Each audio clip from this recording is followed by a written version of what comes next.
Hi, I'm Tyson Franklin, and welcome to this week's episode of the Podiatry Legends podcast. Podcast designed to help you feel, see, and think differently about the podiatry profession. With me today is Dr. Michael Donato, and he is the co-owner. I'm going to do that again. That was terrible. Oh, I tell you, I botch up more entries than anything else. So No, good.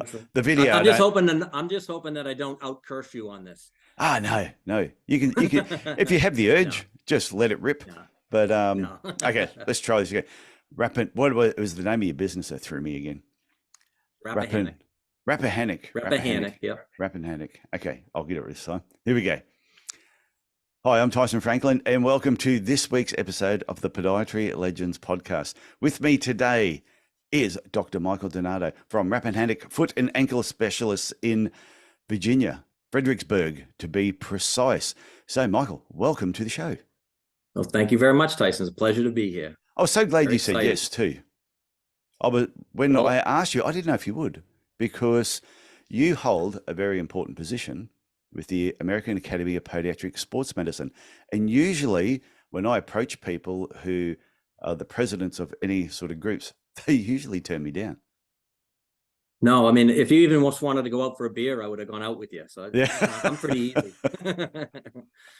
So what I want to know is, like, I've read through your CV, bit of your background, and you have done a lot in your career.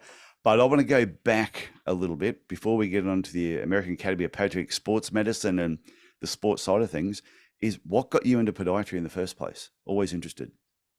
So it wasn't something I thought of. I was never injured as a kid. So it wasn't anything like most podiatrists I talk to, you say, oh, well, I had a foot problem and went and saw a podiatrist. Not once. When I was a kid, I just wanted to play sports. That's all I thought about. I played all the way through college.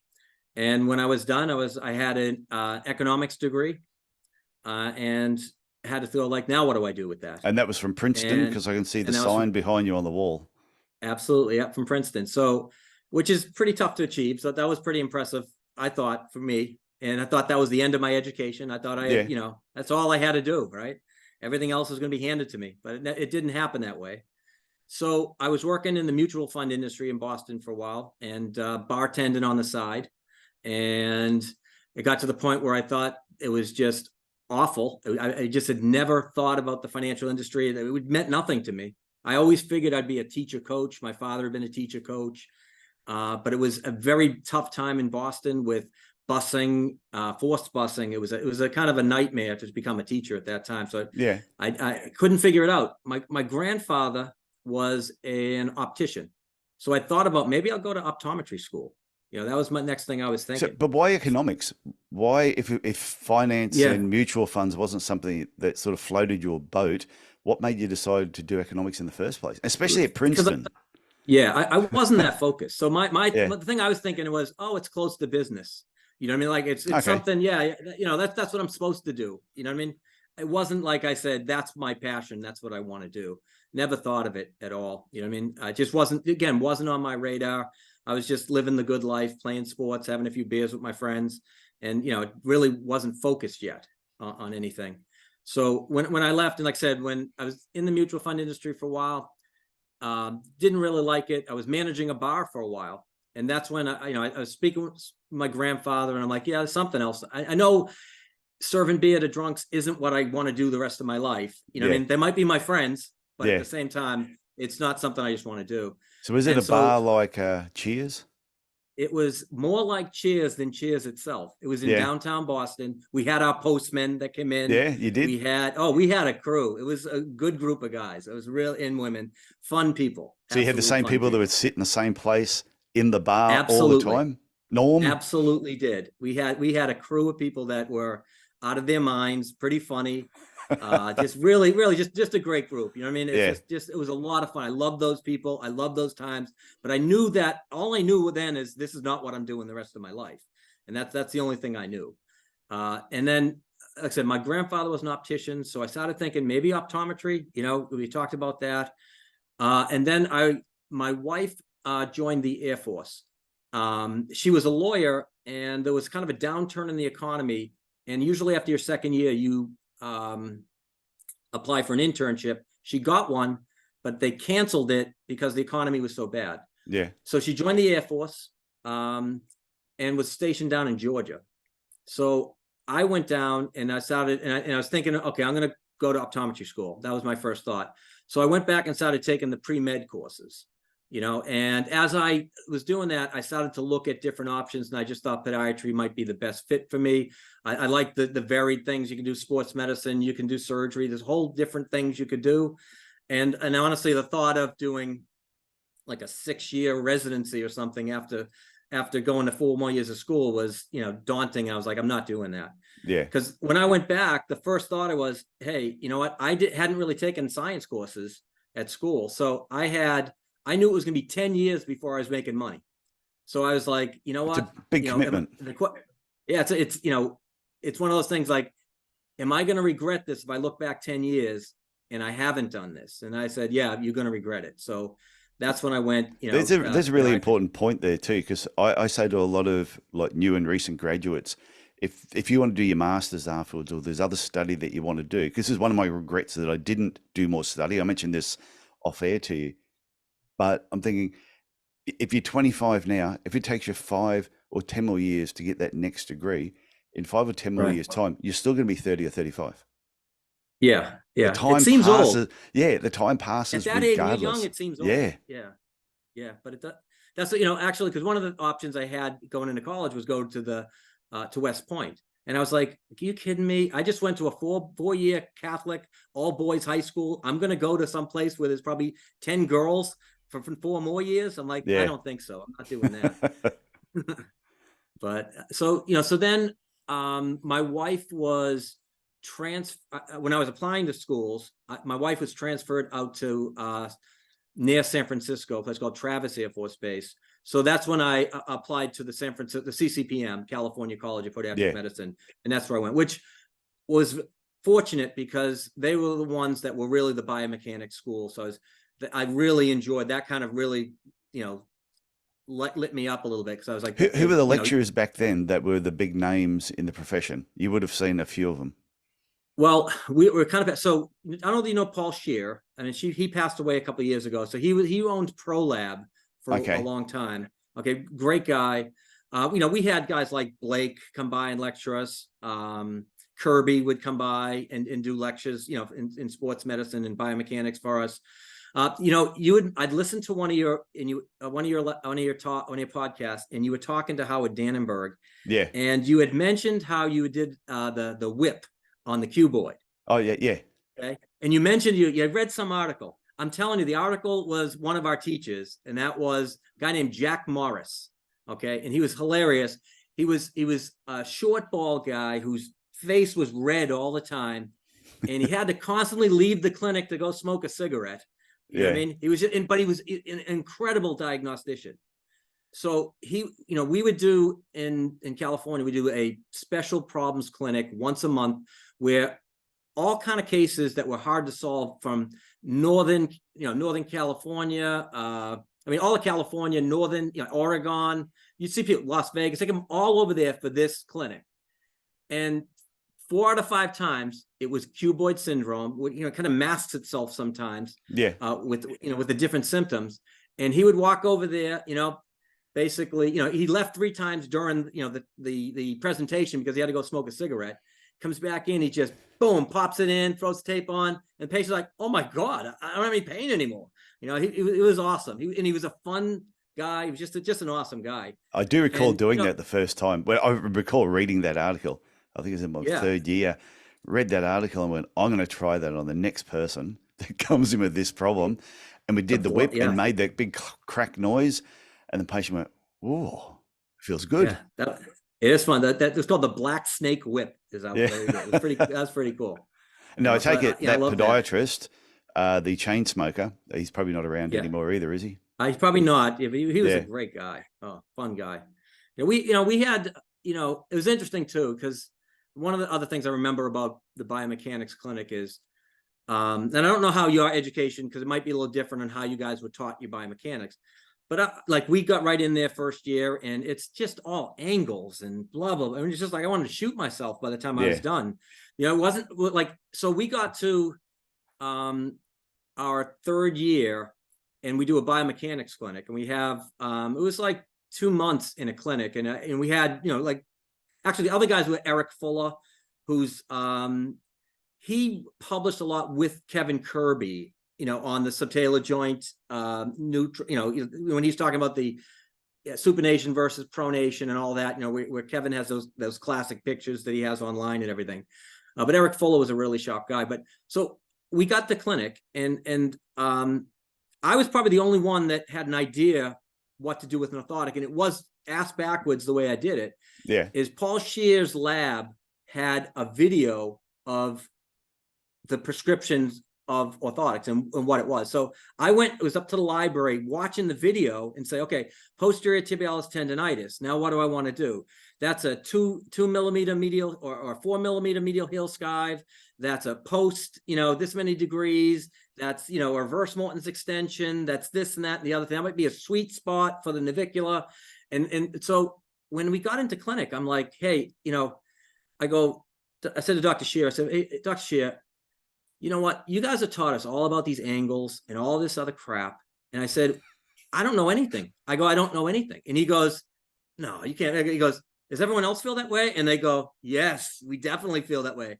So he goes, I'm going to spend the time. And he did. He was awesome. Spent the time like showing us, you know, gait analysis in real life. Like, how's that going to affect you in clinic? How to write a prescription, you know, based on the pathology that you have in that patient. So it was a lot of fun. I mean, it really, you know, really helped out getting, you know, having, you know, top-notch people like that at that school at the time. And we were one of the last ones to do the biomechanics clinic where we made our own orthotics and things like that, which was, you know, that was pretty cool. You know? Yeah, but we had a lab on site, and making our own orthotics was a huge part of the course. And I really loved, mate. That was why I did podiatry, was because we made orthotics, and because my background was art, which sort of led me into podiatry.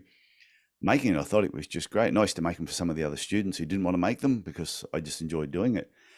We had that all the way through, but I totally understand the confusion of biomechanics when we went through as well, because there'd always be, yeah, do this, do all these examinations, and then make sure the rear foot post is 3 to 4 degrees inverted. Yeah, that was it. And when you question why is every single one the same, it'd be, it's just what it is. Don't mess with it. But it's not till you get out and you start questioning things, and you have your own patience, and you start testing things, and you change angles. You make it bigger than 3 to 4 degrees. Right. Or you can make it less if you wanted to, that you had the ability to then learn from your experiences.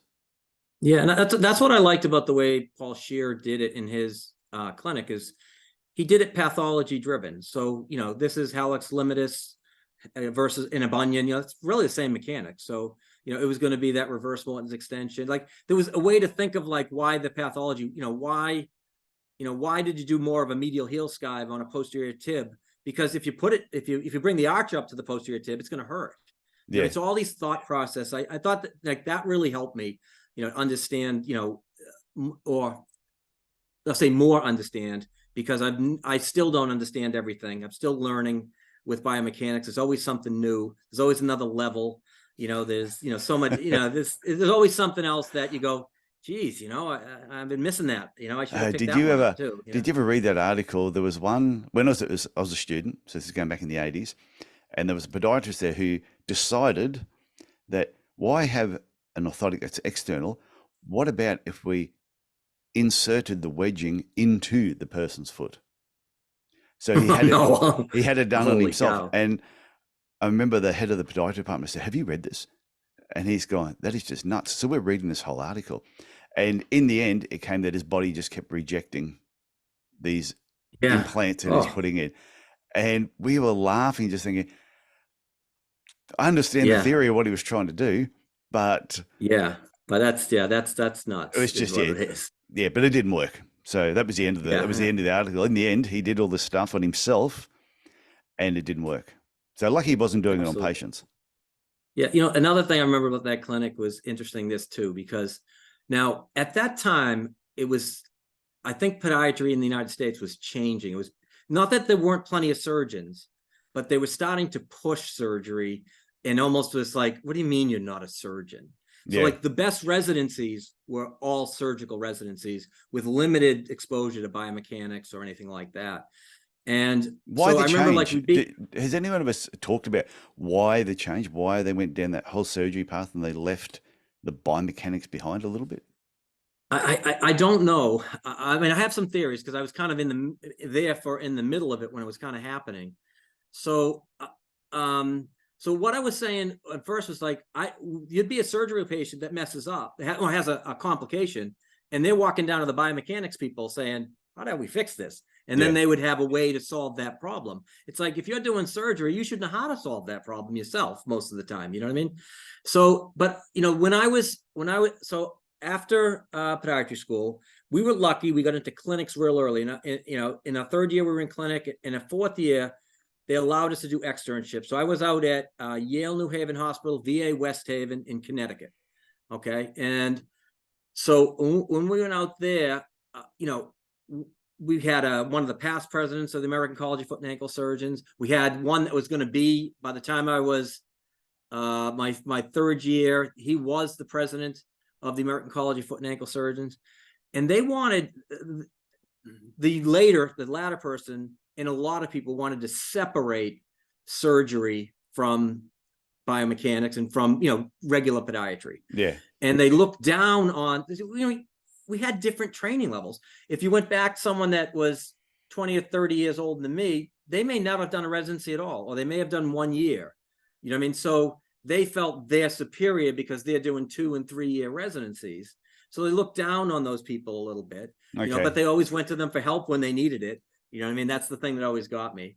But yeah, so I felt like there was this, I don't do nails. I won't touch nails. I'm like, I don't mind that you don't do them. That's fine. But don't disparage the other people who are doing it. Yeah, there's no reason to. You know what I mean? So, but it was this big push, and they kept, the residencies just kept hammering that, and they still do it. But people come, recently we had someone come out of a major residency program, well-known podiatry residency program, and they've never been in a clinic, ever. All right. Ever. In like a private practice. Yeah, they've never been. And it's like, I'm going, like, when I was in residency, part in the VA, I might see 50 patients a day. You know what I mean? And we had to figure a way to get it done. Like, I had to look at the chart and say, oh, that guy has an ingrown toenail. I better draw something up. This guy has plantar fasciitis. I might want to draw an injection up. I mean, I had to prepare everything ready to go. This guy, I'm going to cast for orthotics. This guy, I'm going to do this. It's like, you had to get quick and start diagnosing really fast. But at least that exposure gave me a lot of numbers. You make mistakes, you're obviously learning, but it was so much better than, like, how can you come out and only know surgery and only know how to handle a patient in the hospital? I mean, it's one thing if you're going to go into hospital practice, but you know what? That's not the majority of podiatrists coming out. They're not going to be doing that. So now we've been in the American College of Foot and Ankle, in the American Academy of Podiatric Sports Medicine. We've been talking a lot about that because we had some really, like a guy like Rich Boucher, he just retired, but I mean, what a fantastic surgeon, and yet an incredible mind for biomechanics and for anything else. I mean, that to me is like my ideal, like that's who I want to be, is being able to do both. I mean, I don't have to do every surgery, but I want to be able to do the surgeries I enjoy doing. And I'd like to be able to be a good diagnostician, to help patients out. And again, I'd rather avoid surgery every day of the week than go to surgery, if I can help my patients that way, But so. I've heard other people, or other podiatrists in America, talk about where they're, like, say in Australia, for example, we do our undergraduate podiatry degree, and it's very much biomechanics based. You need to understand your biomechanics, making orthotics, and a lot of that part has changed. And then once you finish podiatry, if you want to then go on and do surgery, you then go and do surgery afterwards. And I've had some people in America tell me that they're hoping that sort of change happens in America, where you can actually become a podiatrist and surgery is an option. It's not mandatory. Yeah, I agree with that. And actually, some of the guys that were pushing the surgery wanted that to happen, but they were doing it in a disparaging way. They make it sound like you're a lesser, and it's not. We're both equals.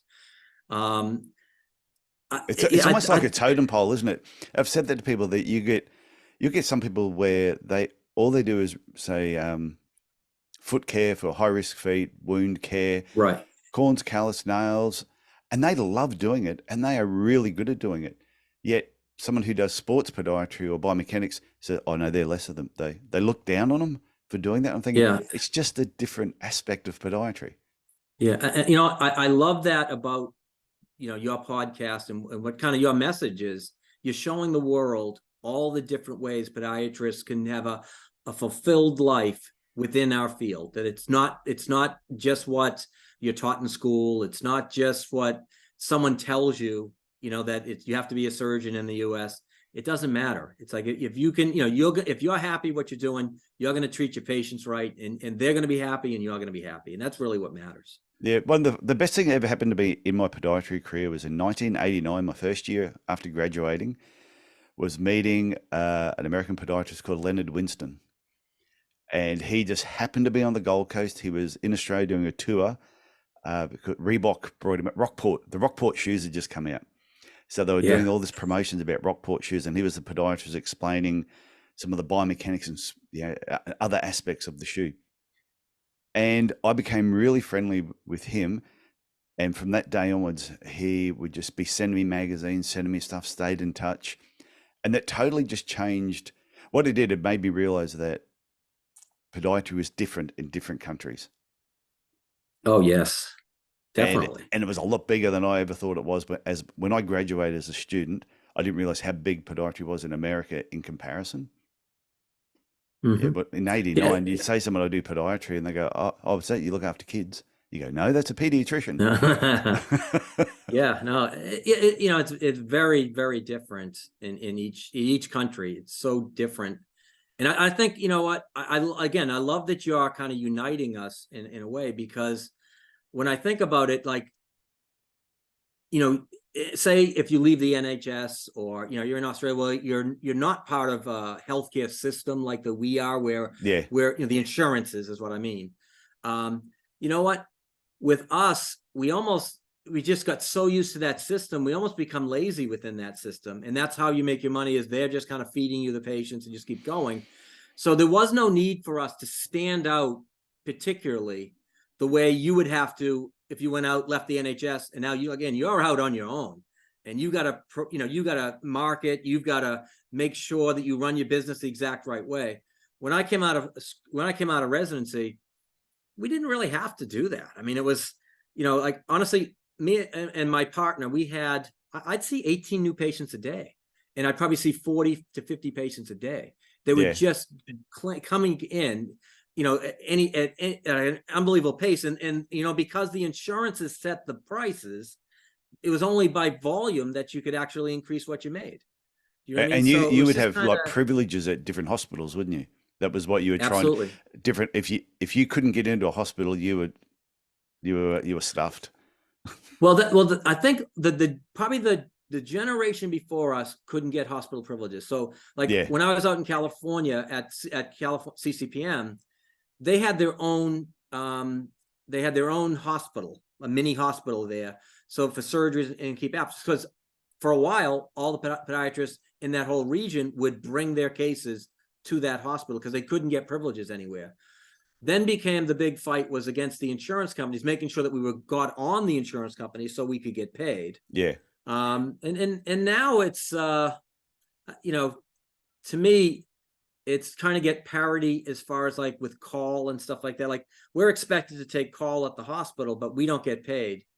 And then you turn around. Now, some places do, but they won't pay us. And actually, so I had an argument with them at one of our hospitals. And I said, listen, they go, so we're only paying trauma. I go, who's trauma? They go, well, that's orthopedists and the cardiologists. I mean, the cardiac surgeons. I said, I know you're paying urology. And he's like, no, we don't pay urology. I'm like, listen, I have friends that are urologists. You're paying urologists. Do you want me to tell you how much you're paying them?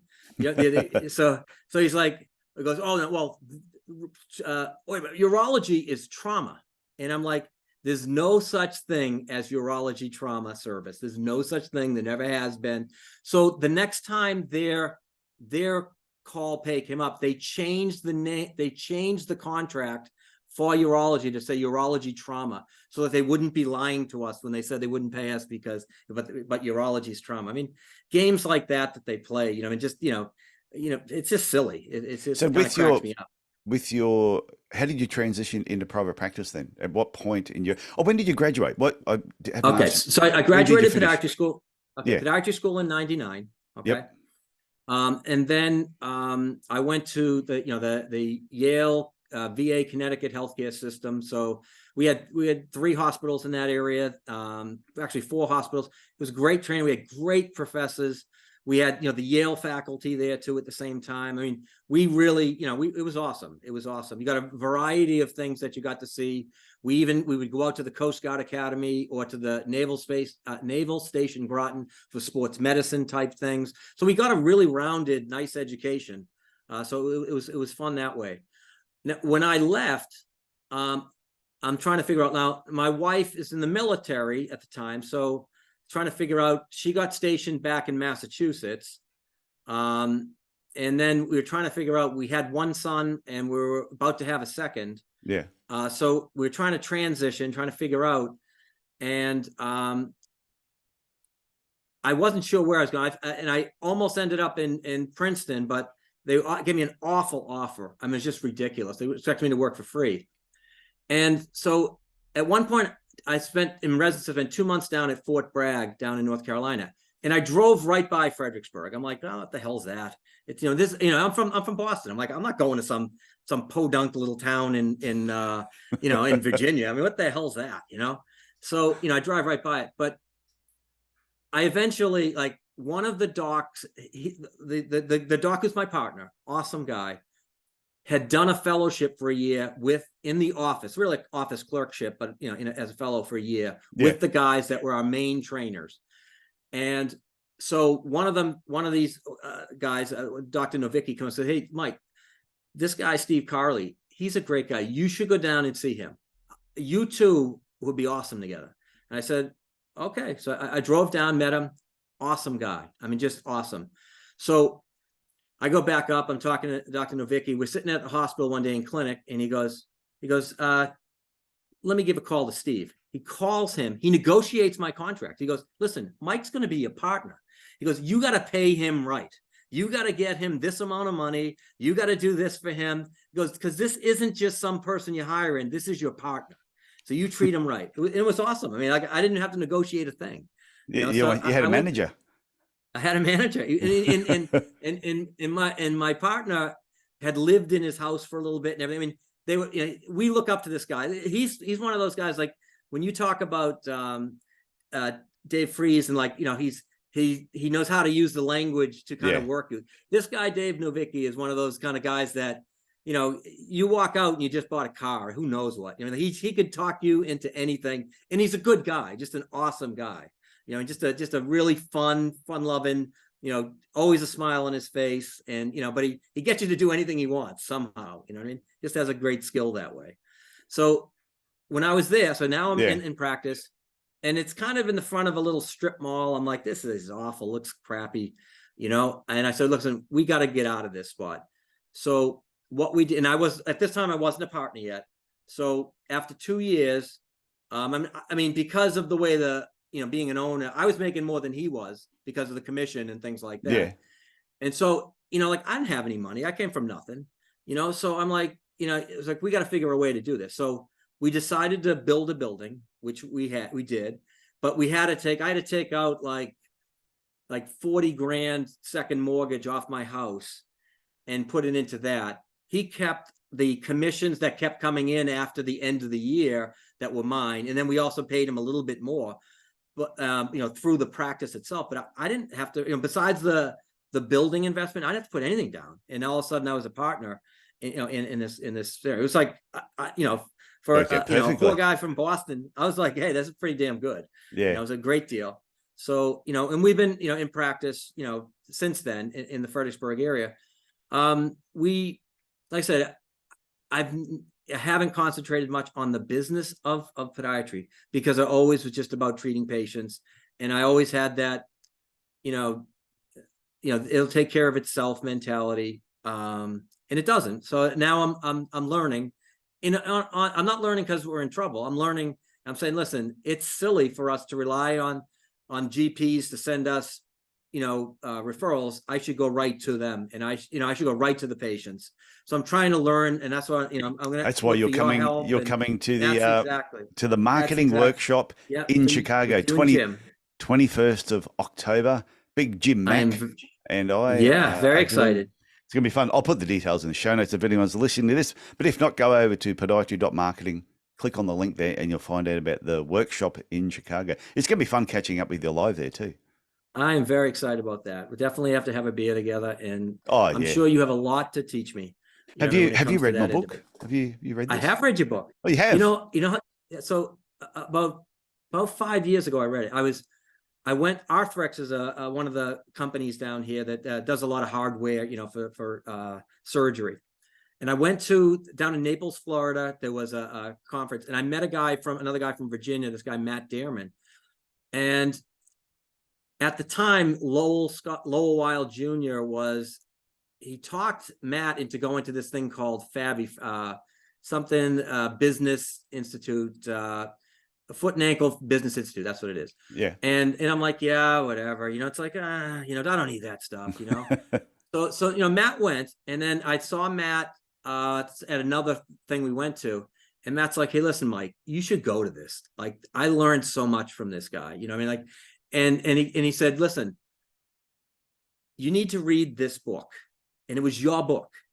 He said, Lowell Weil told me to read this book, and I read that. And he goes, Mike, this is the book. We got to read it.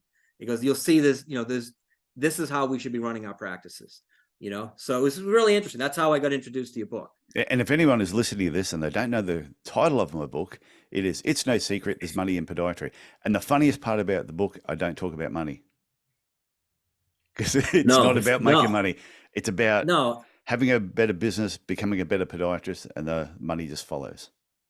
Absolutely. I think that's true in life. You work hard, you do the right things, and things will fall in place for you. But you got to do the right things first. Oh, definitely. Take care of your business. Okay, so you've got into private practice, and now you told me off air, we were having a long conversation before we jumped on here, about your whole family has a sporting background. You've got brothers that have been Olympians. You're into ice hockey. Your father still coaches at Harvard, you said? No, my brother's coaches at Harvard now, the one that played in the NHL and the Olympics. Yeah. So you've got this massive sporting background. Was this what gave you the interest in sports podiatry? Yeah, it definitely was. My family was all about sports, and the weird thing is, I'm not in Boston, and if my family has a great name up there because of sports, it's like, why the hell aren't you up there practicing then? And the only reason was, when I came out of residency, their scope of practice was limited. They could only do forefoot surgery. They couldn't do rear foot or ankle surgery, and I was trained to do everything. So I was like, well, I'm not going to go back there, but I still have just a ton of connections and fun people up there. If you're ever up that way, let me know. So if you go into Boston, if you walked into Boston and they hear your surname is... It's well known. Yeah. I'm not saying, not to be like a jerk, but it's well known. It's because so many of us played sports, for 3 generations. Because like my nephew plays for the Seattle Kraken. They just got knocked out of the playoffs, and he played in the Olympics too. So that name in sports, and we all played. And a lot of the nephews and nieces played. So it's like there's so many people that know people now. Surnames are like that though. I had someone that was on this podcast, Joel Linder, and he was a professional tennis player. Then he became a podiatrist. We were talking about it, and it wasn't until we finished talking, I think I'd already I stopped recording. I said, out of curiosity, are you any relation to Bob Linder? Because Bob Linder was like a legend rugby league player, state of origin, just a bit of a hero of the game. He goes, oh yeah, that's my dad. And I went, oh my God. So if I had known that when we were doing the recording, I said, and then he's showing me some of the stuff and off air, and it was, so certain surnames, people automatically will ask, oh, are you related to? So I assume your surname, Donato, would be exactly that way in Boston. It exactly is that way for So sure. I'm going to throw that, Yeah. if I'm ever in Boston and you're not there, I'll just throw the name around. Oh, do you know the Donatos? Yeah, we go way back.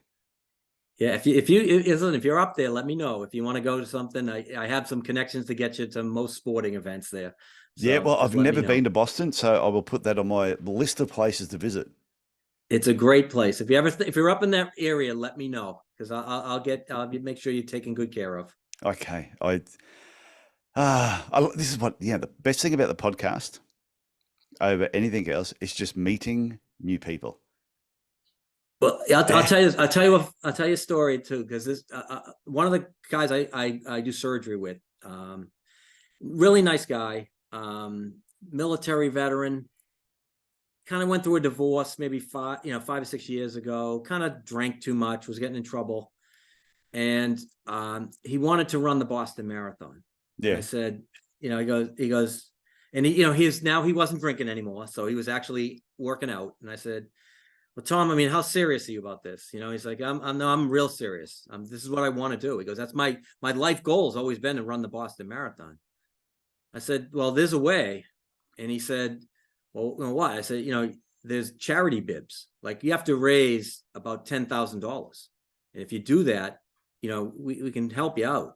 And he goes, yeah, I definitely would do that, And so I called my brother Chris, who's friends with he was in his wedding. He went to college with the Patriots owner, the New England Patriots owner, Bob Kraft. His son, Josh Kraft, is head of their charity wing.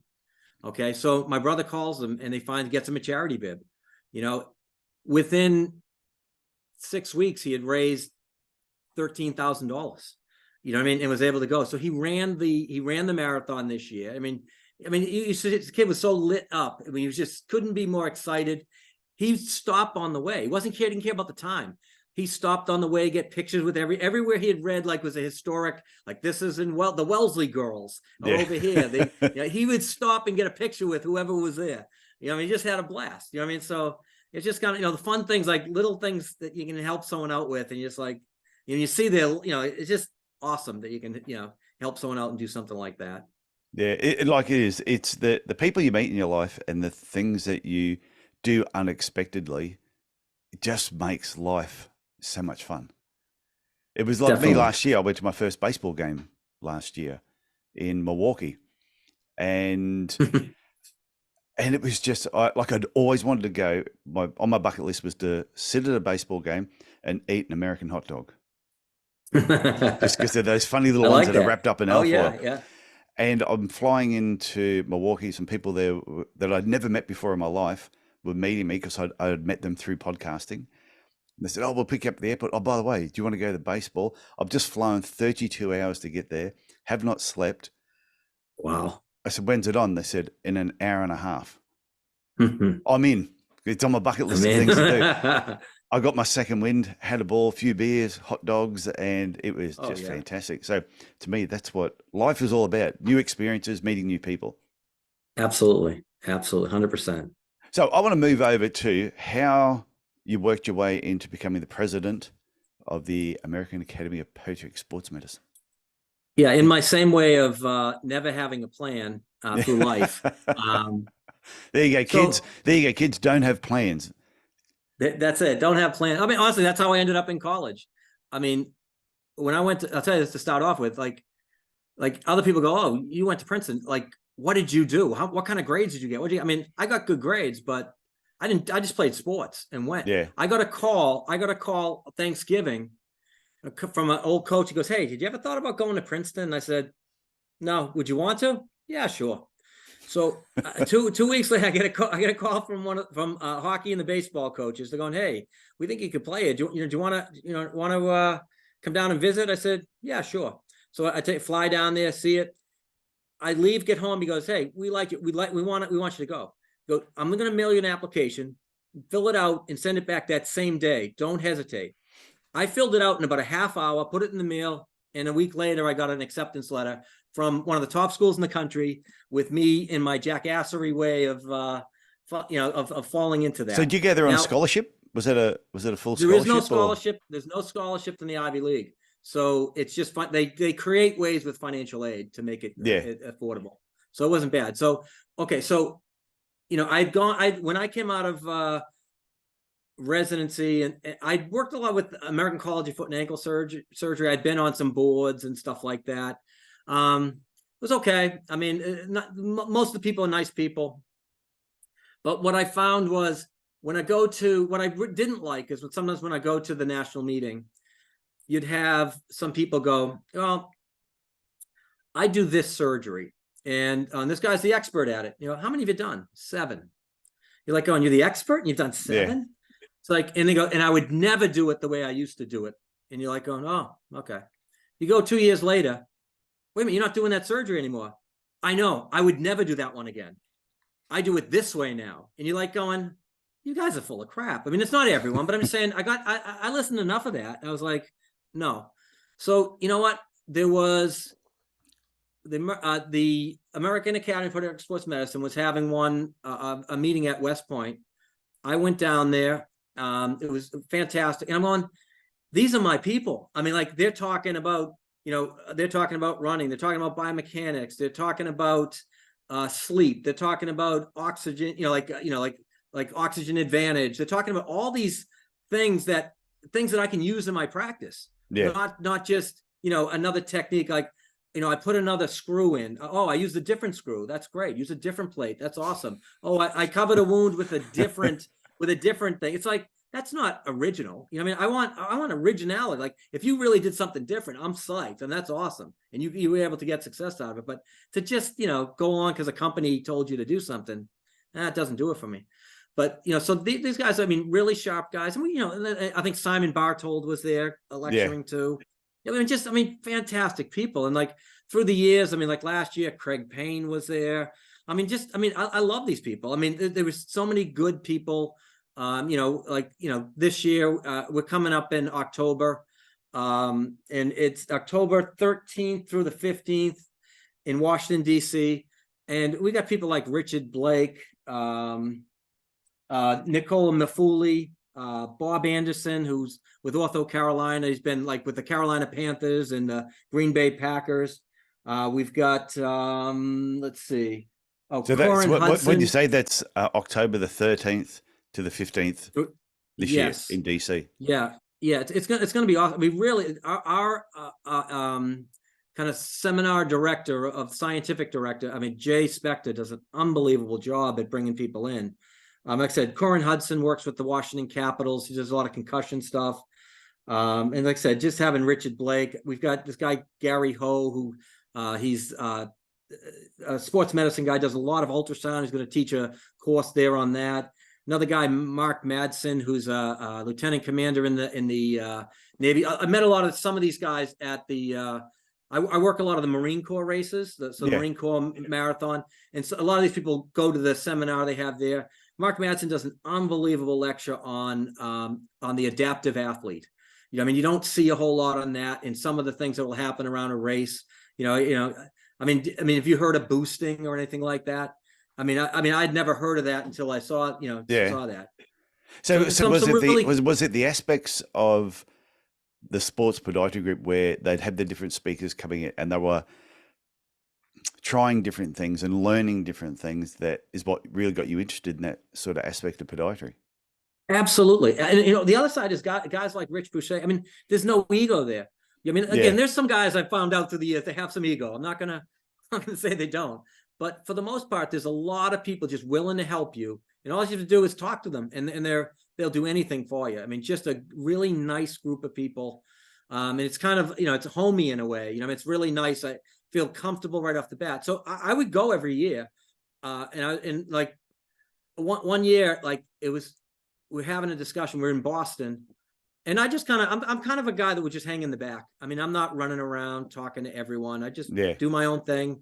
I'm probably stretching in the back, so that I don't, fall asleep. So, but I was at one and we were talking about biomechanics and we're talking about how, it's not being taught properly in the schools. The residencies are ignoring it.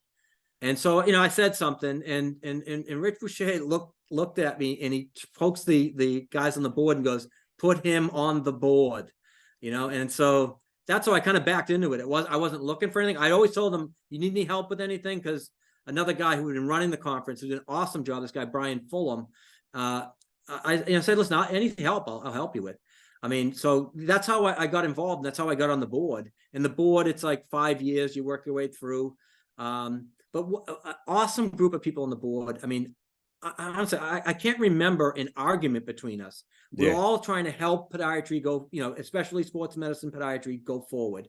We're able to, like, Joe, let's see, Jody Agostinelli, we got a CAQ, Certificate of Added Qualifications in Sports Medicine from the American Board of Podiatric Medicine, which is kind of unheard. Like all other sports groups, like if you look at, if I went to the Marine Corps Symposium, like all the other people at the end of the thing, it might say MD, DO, or DPT, whatever. And then it would say CAQ-SM.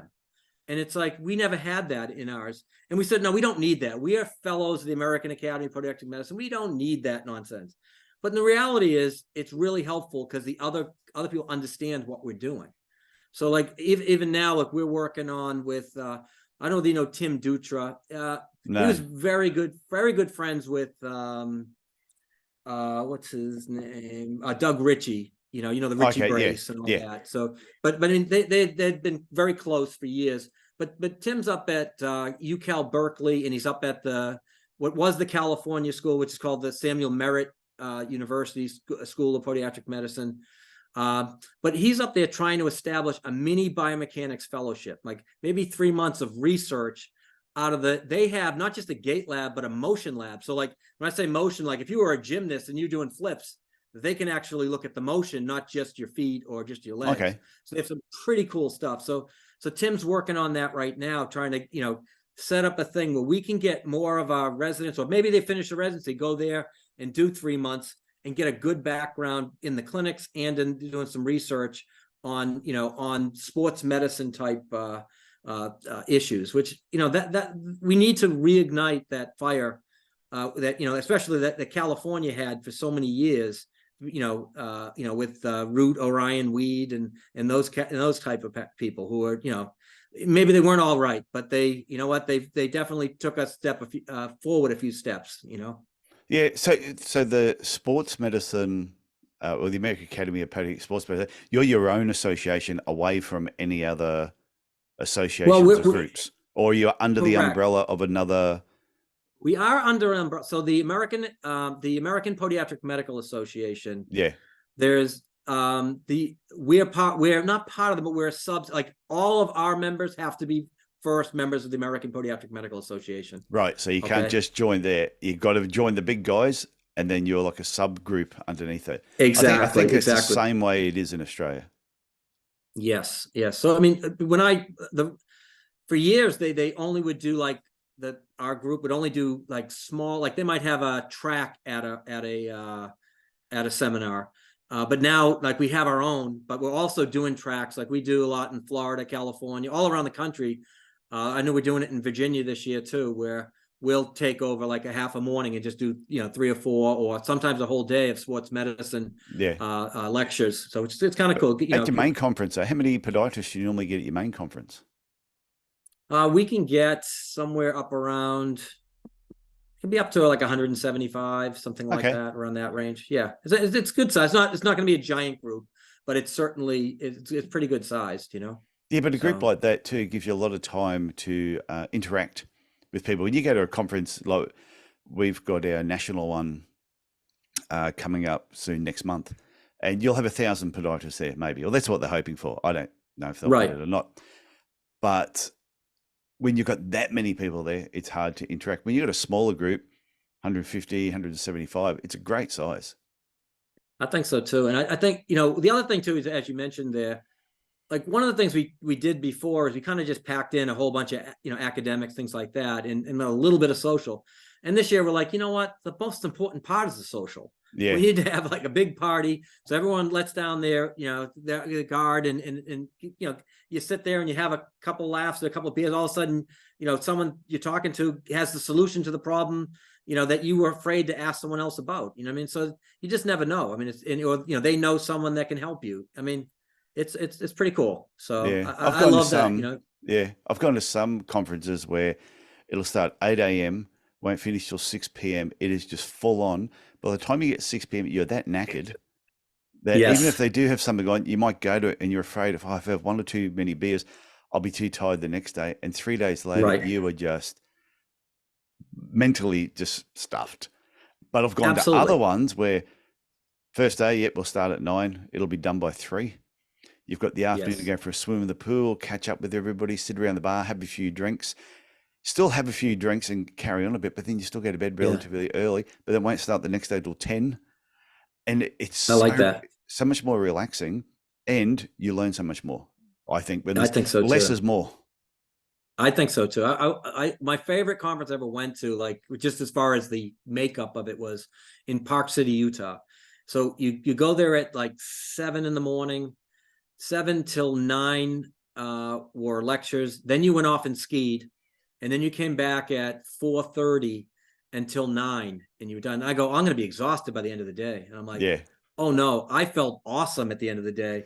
And actually it changed how I practice, because what I do now is when I came back from, I said, you've been a jackass all your life. You need the other thing, I played sports all my life. So I'm used to that discipline of going to practice every day. And I like that. So now every day I've carved out, I go between, basically I have a 1 o'clock class, 1 to 2, and a little bit of time before and after, take a shower and things like that. But I go do CrossFit at lunchtime every day. I mean, it's just, it makes me feel good. It breaks up the day. I just feel healthy. I just love it. I mean, it's just, to me, it's a game changer because I have so much more energy because of it. Yeah, it's surprising, isn't it? The more you exercise, the more energy you have. You Absolutely. just feel good. I Absolutely. always tell that to people when they're tired or just got things going on in their life. I said, if you just go out for an hour walk in the morning or do something, some form of exercise every day, you are going to feel so much better. You do, and I always do when I exercise, and if I don't, I definitely know the opposite. That I just feel like I'm dragging a little bit, just don't feel it. That's why I love, again, if that's the discipline I need in my life so that I can do things that I want to accomplish, I love that discipline. It's fun. Plus, with when I do CrossFit, I don't care what anyone does, but it's a group of people. We're mocking each other, we're laughing at each other. I mean, we're having some fun. And then then I still play hockey too. We go to tournaments with my friend. These guys bring RVs to the game. They're Yeah. cooking out. We're having a few beers, hanging out.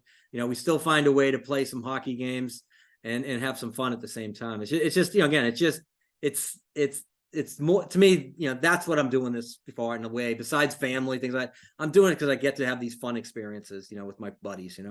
Yeah, I think it's great. So before we wrap up, I'll remind people, the American Academy of Podiatric Sports Medicine Conference, was it 13th to 15th of October in DC? You got it. You got Okay. it. Perfect. So I'll put a link in the show notes so people can go and check that out in case anyone wants to sign up for it. I'm actually going to be in America exactly the same time, but I'm going to be at an event in Arizona. Oh, so yes, you're going to the David Freeze event. Dave Freeze, yeah, Business Black Ops. So yeah, That's awesome. I'm going to be there. And then afterwards, I've got a break between that finishing on the 16th and then the 21st when we'll be in Chicago for the one-day Podiatry Marketing Live event, which is going to be fun. So in between there, I'm tossing up whether I'm going to go to Chicago earlier or go over to Nashville for a few That's days and nice. check that out.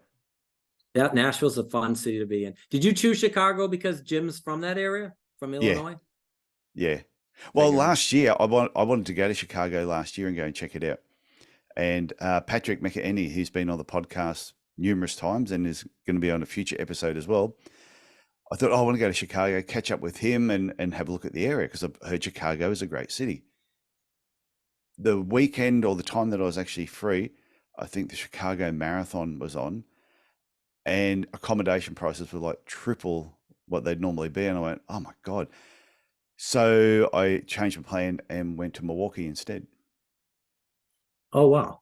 Isn't that And that's crazy? how I ended Yeah. up at the baseball game, then caught up with some people there, went to a concert, met some people from Nashville who are songwriters for Keith Urban. And Wow. I couldn't have I couldn't have had Yeah. fluked a better trip. That's pretty awesome. Yeah. And then I Love still it. caught up with Patrick McKinney, jumped on a train, and they came up from Chicago. We met halfway. So yeah, it was a lot of fun. Pretty cool. Very So cool. before we wrap up, have you got any final words you would like to share with everyone? Just whether it's about your own career, some advice, anything in general. Well, what I'd say is this: one of my old attendings back in residency, this guy Marty Pressman used to say, "Whatever way podiatry is going, go the other way." And what he meant by that was, when I was in residency, everyone needed an external fixator, no matter what the problem was. Okay. And today, everyone needs either minimal incision surgery or a total ankle replacement. And not everyone does. The indications haven't done that. So in that way, I'd say, do what you like to do. Find that thing within podiatry that you like to do. I mean, honestly, listen to this podcast, because you get exposed to people from all over the world that have different ways of finding, fulfilling career in podiatry. And, don't follow the crowd. Do what you want to do that makes you happy. And that's what I would say. And I'd say that's the biggest thing, from you, Tyson, that is really awesome to me, is that you're exposing us all to possibilities that we didn't even know were there. So thank you. No, thank you. They were kind words and great advice as well. And always, I said earlier on, where I used to get the magazines from America. Yeah. What I used to really like about reading through the magazines was it gave me some directions on where not to go with my career. Because what they were doing in America, sometimes I could see that podiatry was going down the same. It took a couple of years for me to figure this out. But as I'm reading through the magazines, I'm thinking, well, we're headed in this direction. So there's a few ways that podiatry was going in America. I'm thinking, I don't like that. I like this other side of things, which is more sports and biomechanics. Right. I think it's great. I love the exposure, and it makes me think again and again, and challenge myself to, this is what you really like. So why the hell aren't you doing more of that? You know what I mean? Yeah. And it's really, that's really what it's about. You know what I mean? So just, that way it's fulfilling every day, I tell people that all the time. Find what you like in podiatry and do more of what you like and less of what you don't like. Absolutely. And if you keep working on that every week, every month, every year, of just doing more of what you like, less of what you don't like, whatever you don't like doing, just let it go. Give it to the person down the road. They might love it. They might be better at it. Right. And that will free up your time to do more of what you do like. So one thing that I really enjoyed having you on here was you're also a fan of the podcast. So it's great having someone who listens to the podcast that I invited on as a guest, says yes. And this has been a lot of fun. So Mike, I want to thank you very much for coming on Podiatry Legends. It was an absolute pleasure. I was honored to be able to talk to you. I loved it. Okay. I'll talk to you again soon. Thanks, Tyson. Appreciate it.